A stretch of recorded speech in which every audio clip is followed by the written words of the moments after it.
Broadcasting from the business capital of the world, this is the Podcast Business News Network. And welcome back, everybody. It just seems that the older we get, the younger we want to be. And so many of us, even if you're in your 20s, many are thinking about slowing down the aging process. How do we do that?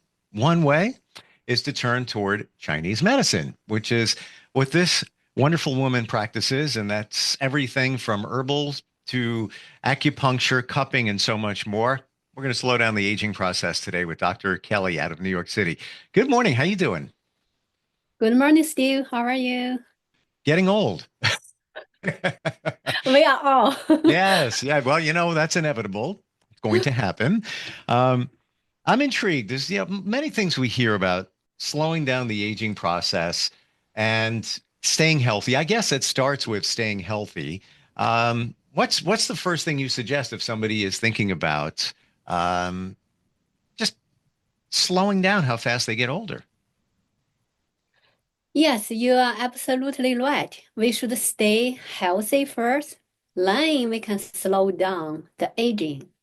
So if you're not healthy, basically there are no way you can slow down the aging. But how to be healthy?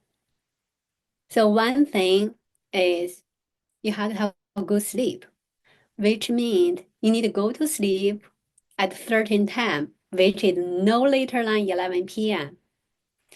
I know a lot of people, especially young people, or even like older people, they like to stay late somehow. But if you go to sleep later, you are actually fasten the aging process. Wow. Um, okay. So question, what if a period in your life you didn't get a lot of sleep or your sleep was broken up, but then you eventually reset it so that you get a fair amount of sleep every night. um, what about all those years that you didn't get a lot, especially with young children, right? um, how does that work? Do you have you already done some damage from not getting a lot of sleep over a period of years? Yes, if Hmm. you didn't have enough sleep or you slept way too late, you already damaged your body. I mean, your organ, like liver. Well, liver peak time in Chinese medicine is 1 to 3 a.m. So you should already fall in deep sleep between 1 to 3 a.m. That's why I suggest people go to sleep no later than 11 p.m. In that way, at 1 a.m., you already fall in deep sleep. So your liver blood will get rejuvenated, your toxin will get out of your body, which is Hmm. more healthier. If you didn't, which means your liver on a burden. So your liver blood didn't get rejuvenated, your liver qi get stagnate. You may have bad mood or liver qi stagnation. One sign of liver qi stagnation actually is depression. So a Uh, lot of young people, college kids actually, they have depression. The major cause is going to sleep late. wow. Wow. I would also imagine, and please enlighten us on this, eating late, like eating just before you go to bed, is probably not a good thing. Yeah, you're absolutely right again. So in Chinese medicine, we call it 胃不和则卧不安, means your stomach is not in harmony, then your sleep not gonna be peaceful. So if you going to eat a late dinner, then your stomach is still working to digest the food, then you're not gonna be have a peaceful mind to fall in sleep. So that's why I usually eat before 7 p.m. So give me enough time to digest the food, then I go to sleep. But a lot of people they like to have a late dinner or they enjoy the night time. So they have big steak plus some cold water or cold drink. Mm. Then they couldn't fall asleep. So yeah, you're right. Going to eat a late dinner is bad for your sleep and bad for your health. Well, many people talk about fasting, and whether that's you're comfortable with that or not, we all fast, every single one of us, or should, by sleeping. That's what breakfast is. Break the fast. So if you eat at, you know, right before you go to bed, let's say if you do go to bed at 11 o'clock, you eat something there and you wake up at, let's say 7:30, whatever time it is, you really didn't have a proper fast. And my understanding that your body is resetting, recharging, getting rid of toxins, all of that. If it's working overtime with food in it, it can't do the other stuff. Yes, I agree with you. Like actually in Chinese medicine, even in some Taoist philosophy, there is one thing people think, how much food a person can eat or digest in their whole life is like certain, which means if you eat too much now, then you cannot eat later, which means you're shortening your life. So that's why actually a healthy meal you should like chew really like really chewing slowly, then you swallow, but not like just, kind of like dump the food into your mouth, you into your stomach, and then you're like, okay, I finished my meal. Be intentional about eating. Yeah, that's So, that's what I'm hearing from you. Like really take the time to eat. Plus, you'll feel full faster. While we're talking about fasting, what are your thoughts overall? Is it a good idea to occasionally do a fast? And by that, a friend told me that 16 hours, which if you include your nighttime sleeping, we should be 8. So let's say if you ate at I don't know, 5 o'clock, and let's say, 11 or 12 o'clock PM the next day, that would be your fast. What are your thoughts on fasting overall? in general, I agree with fasting, but not for young kids, because Okay. young kids, they're growing so fast every day, every minute, every second, so they need the nutrition. So young kids, they don't need fasting, but for people who is over 30, especially for the people who don't go to gym very often. They are not active. They sit in front of computer for whole day, don't move at all. I think fasting can be beneficial to them, but of course you should do it slowly. Like when I first started the fasting, I did very slow. I didn't really like just follow the 16 8-hour rule on the first day.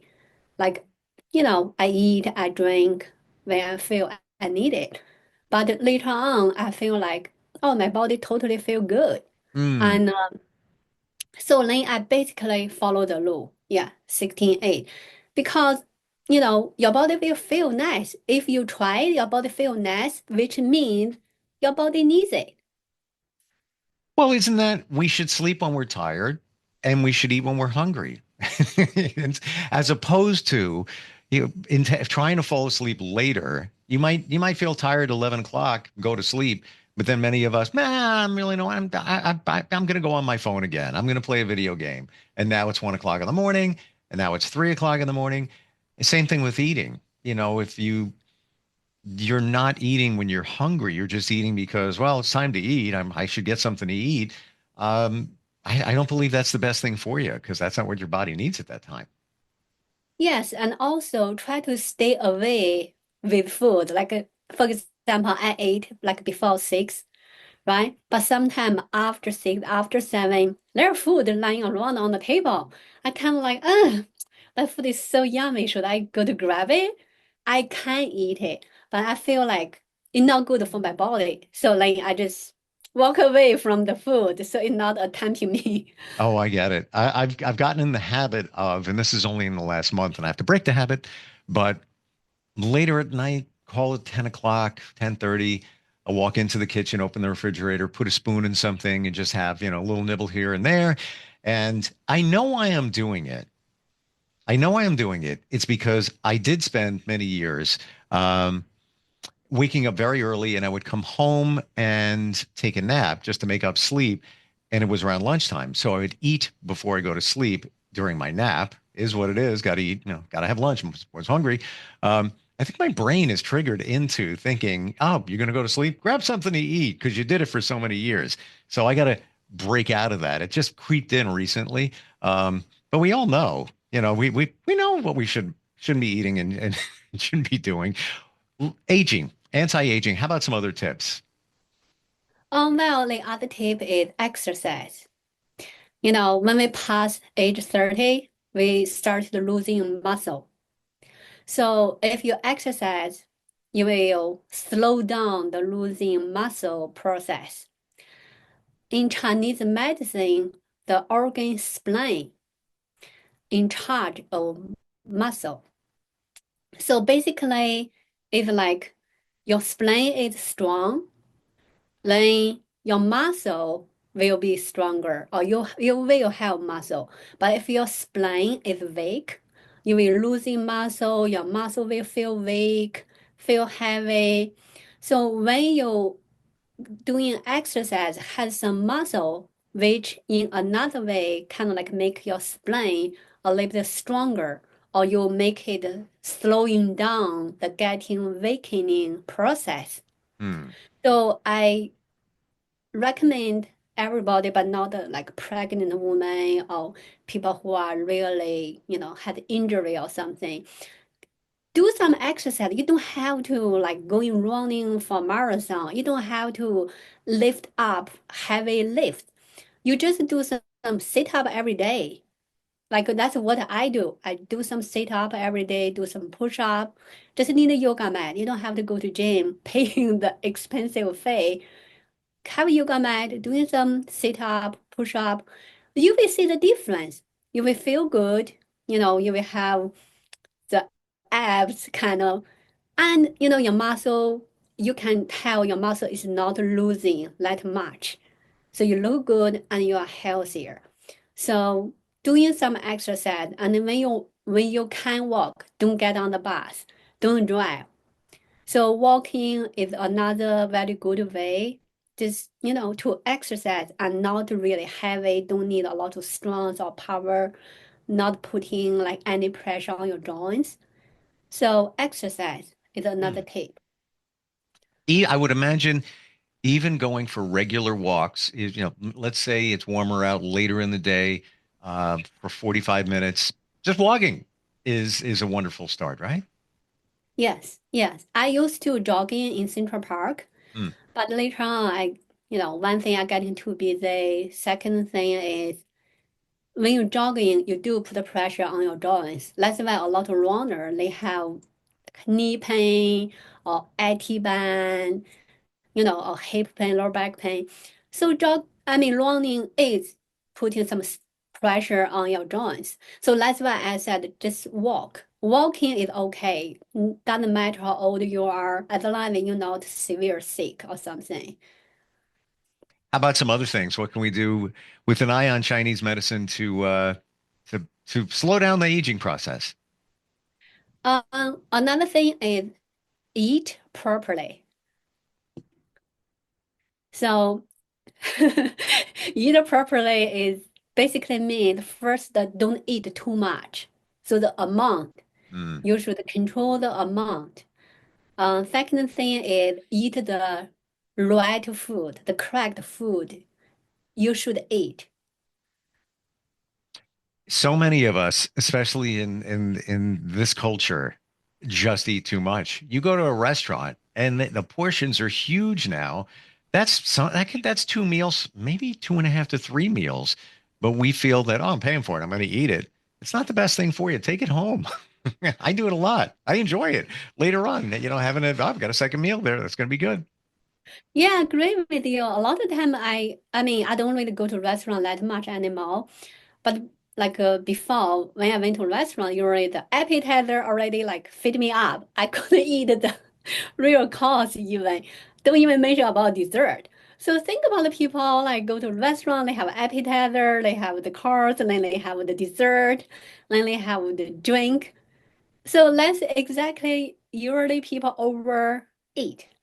And some people they don't even realize because when they drink some cold stuff, actually stomach kind of like not so sensitive. They don't feel they are full. They don't feel they are overeating.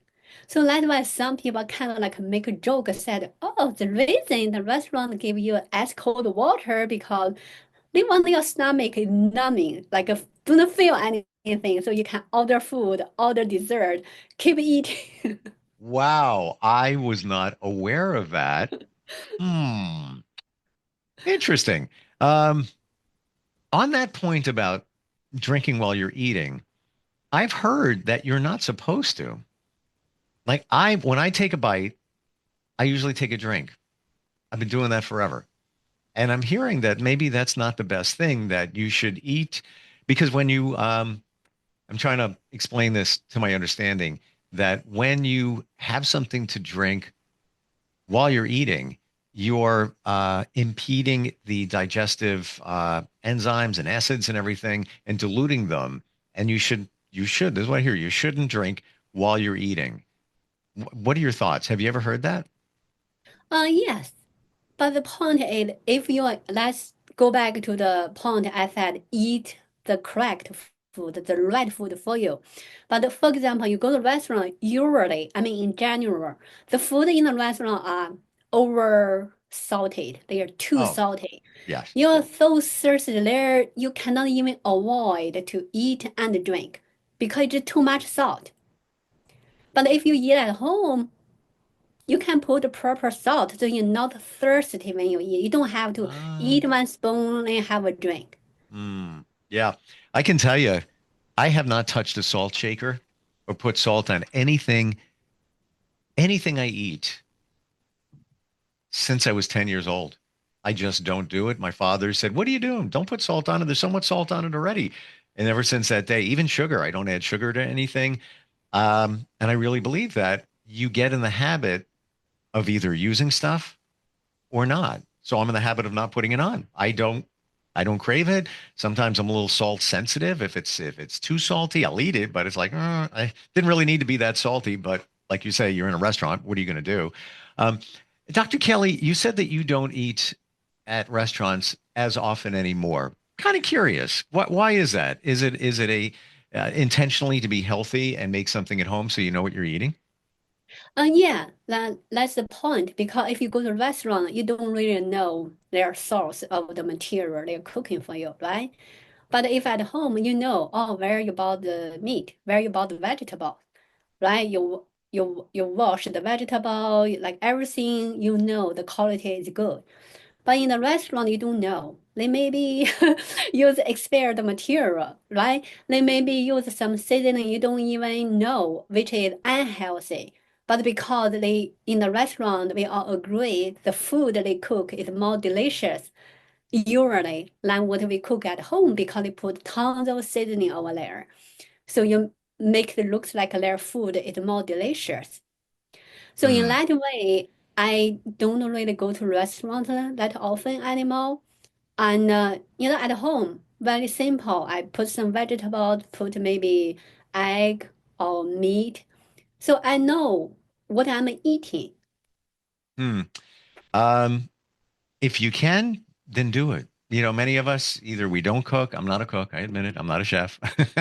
Doesn't mean I can't do it. We can do anything we want if we put our mind to it. I just don't have the patience and the drive. So I have a lot of prepared meals that come from a place that I'm comfortable with, but I don't know everything that's in there. No one, you will never know if you get your foods, some prepared by somebody else, you will never know what's in it. You just won't. The only closest we can get is going to a farm stand, talking to a farmer, and feeling comfortable that no pesticides were being used, in a conversation. So I give you a lot of credit for preparing your own meals. Yeah. Thank you. Actually, cooking at home doesn't mean you have to cook like a very fancy. Like for example, I just put, some water on in a pot, to cut some vegetables, throw in the meat, then you can eat it. Doesn't really need too much time. I don't even put in oil because usually if you have meat, the meat already have fat, Mm. right? You have protein, you have vegetables, you have vitamins. So that's very essential to our body. So in that way, you eat healthily and doesn't cost you like a lot of time. Oh, and money. Yeah, we can't ignore that, especially if you order, Uber Eats or DoorDash. My gosh, the fees that they put on top of that. And my daughter, likes things. She'll text me, "Can you order this? Can you get this for me?" I'm on the Dash Pass, which you pay a subscription for and you get reduced fees. It's still expensive. So yes, if you can make it at home, you're saving money, you're saving time, even waiting for the meal, and it's healthier. Got a couple of minutes left. Anything we're not seeing or we missed in terms of anti-aging? Uh, One thing you mentioned about sugar and salt. So I agree with you. Sugar, actually, I don't think we really need sugar because, when we eat fruit, there are already sugar inside, right? If you eat bread or rice, there are sugar already inside. You don't really need extra sugar. Like if you eat a cake, right, there's sugar already inside. But the point is, our body, I think in human beings' nature, we kind of like attempt to the bad thing, kind of like, oh, there's sugar, I want to grab it. Other meals, even I'm not hungry, I try to grab it. So somehow to slow down our aging process, we have to do something kind of like against human nature. Like, Mm. oh, there's a cake. I'm not gonna touch it. But it's hard, right? It's very hard to don't reach your hand to a cake. Oh yeah, and part of us, we work hard. We have some multiple jobs. You're doing so much. You say, yeah, yeah, I deserve it. Life is short. I'm just gonna have it today. Yeah, I'll start tomorrow. I'll go on a diet tomorrow. But yes, you're right. It is human nature for us to just say, just go for it. Why not? Yeah, it takes willpower. It takes the intention. But again, I really feel that when you get into a habit, if it's a good habit, it'll stick. Like don't not using salt, not using extra sugar, not craving sweets. I don't really crave them. I used to love a chocolate shake. I would get that every couple of months. That was just a, comfort food. Every time I do it now, Dr. Kelly, I realize that it wasn't as great as I thought it was going to be. Why did I do that?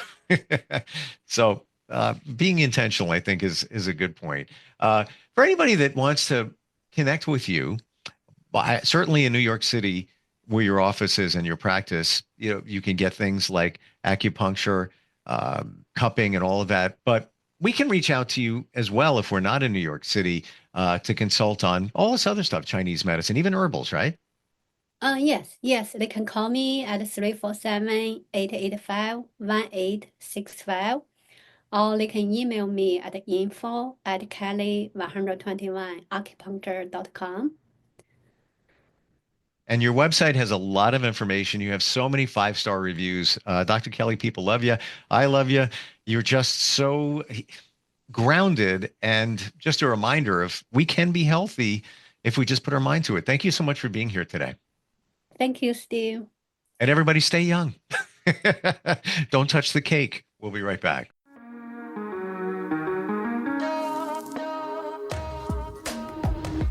Broadcasting from the business capital of the world, this is the Podcast Business News Network.